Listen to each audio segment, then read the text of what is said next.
తెలంగాణలోని మొత్తం అటవీ ప్రాంతంలో 76% ములుగు జిల్లాలోనే ఉంది. 101 గిరిజన గ్రామాలు, గూడాలు ఉన్నాయి. అయితే భారీ వర్షాలు కురిస్తే ఈ గిరిజన గ్రామాలన్నింటికీ బయట ప్రపంచంతో సంబంధాలు తెగిపోతాయి. దానికి తోడు వర్షాకాలంతో వచ్చే సీజనల్ వ్యాధులు విజృంభిస్తాయి. దీంతో గిరిజన గూడాల్లో నివసించే ఆదివాసుల కష్టాలు అన్నీ ఇన్నీ కావు. ములుగు, గోవిందరావుపేట మండలాల్లో వాగులు, వంకలు చాలా ఎక్కువ. కొండలు, గుట్టలపై నుంచి వస్తున్న వర్షపు నీటితో పాటు అధిక వర్షాలు కురుస్తున్న అటవీ గ్రామాల చుట్టూ వరద నీరు వాగులై పొంగి ప్రవహిస్తున్నాయి. ములుగు అటవీ ప్రాంతంలో బొగ్గువాగు, దయ్యాలవాగు, గుండ్లవాగు, జంపన్నవాగు, చిన్నవాగు ఇలా పలు వాగాలు వర్షాకాలంలో 3 నెలల పాటు విస్తారంగా వరద నీటి గలగలలతో ప్రవహిస్తుంటాయి. ఇటీవల సంభవించిన భారీ వర్షాలు, వరదలతో ఈ అటవీ ప్రాంతంలోని గిరిజన గ్రామాలు, గొత్తికోయల గూడాలకు బాహ్య ప్రపంచంతో సంబంధాలు తెగిపోయాయి. ఏటూరు, నాగారం, పాజేడు, వెంకటాపూర్, కన్నైగూడెం, తాడ్వాయి, ములుగు, గోవిందరావుపేట మండలాల్లోని 101 గిరిజన గ్రామాలకు రాకపోకలు నిలిచిపోయాయి. ఆ గ్రామాలకు వెళ్లాలంటే పలు వాగులు దాటుకుంటూ కాలినడకన ప్రయాణించాల్సిందే. దట్టమైన అటవీ ప్రాంతం కావడంతో వర్షాకాలంలో దోమలు వ్యాప్తి చెంది పలు సీజనల్ వ్యాధులు, మలేరియా, డెంగీ, వైరల్ జ్వరాలు విపరీతంగా సంభవిస్తున్నాయి. గిరిజనులు ఈ జ్వరాలతో తీవ్ర కష్టాలు పడుతున్నా వారికి వైద్యం సకాలంలో అందే సౌకర్యం లేదు. దీంతో తరచూ రోగాలతో గిరిజనులు మరణిస్తున్నారు. మలేరియా జ్వరం వచ్చిన వారికి సత్వర వైద్యం అందకపోవడంతో ఆ జ్వరం మెదడుకు సోకి మృత్యువాత పడుతున్నారు.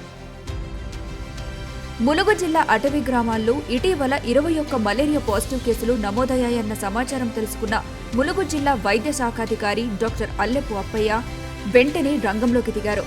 తన వైద్య సిబ్బందిని సమాయత్తం చేసుకుని బయలుదేరారు. తన బృందంలో వాజేడు వైద్యాధికారి కొమరం మధుకర్, పెనుగోలు హెల్త్ అసిస్టెంట్ చిన్న వెంకటేష్, కొంతమంది ఆశా వర్కర్లను వెంట తీసుకెళ్లారు.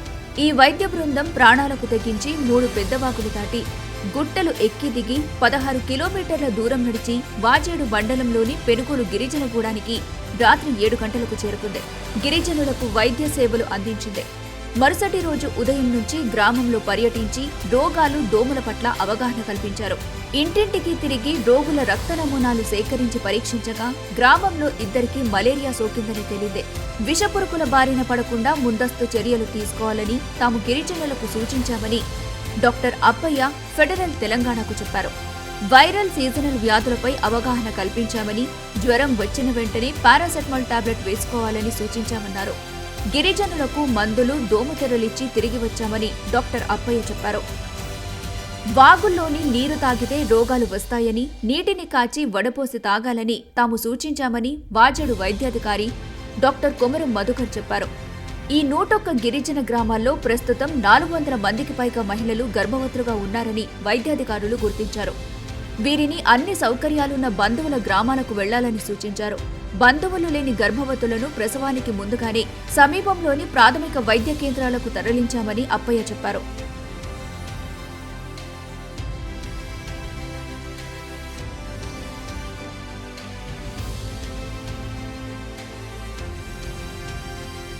మలేరియా రాకుండా దోమల నియంత్రణకు చర్యలు తీసుకోవడంతో పాటు వాంతులు, విరోచనాలు, డయేరియా సోకితే కమ్యూనిటీ హెల్త్ వర్కర్లు మందులిచ్చేలా చర్యలు తీసుకుంటామన్నారు. అటవీ గ్రామాల్లో మలేరియాను నివారించేందుకు స్ప్రేయింగ్ ఆపరేషన్ చేయిస్తున్నామని, త్వరలో గిరిజనులకు 34,000 దోమతెరలను ఉచితంగా పంపిణీ చేస్తామని ఆయన తెలిపారు. డాక్టర్ అప్పయ్య బృందాన్ని వైద్యశాఖ ఉన్నతాధికారులు, స్థానిక మంత్రి సీతక్కలు అభినందించారు. ములుగు మండలంలోని మారుమూల అంకనగూడెంకు చెందిన డాక్టర్ అల్లెపు అప్పయ్య కష్టపడి ఎంబీబీఎస్ చదివి ప్రభుత్వ వైద్యుడిగా చేరి ప్రస్తుతం సొంత జిల్లాకే వైద్య ఆరోగ్య శాఖాధికారిగా చేస్తున్నారు. తోటి గిరిజనుల కష్టాలు తెలిసి ఉండటంతో మారుమూల గిరిజన, కోయగూడాలకు వైద్యం అందించడానికి ప్రయత్నిస్తున్నారు. అప్పయ్యను రాష్ట్ర ప్రభుత్వం ఉత్తమ వైద్యుడిగా గుర్తించి తెలంగాణ ఎక్సలెన్స్ అవార్డును ప్రదానం చేసింది.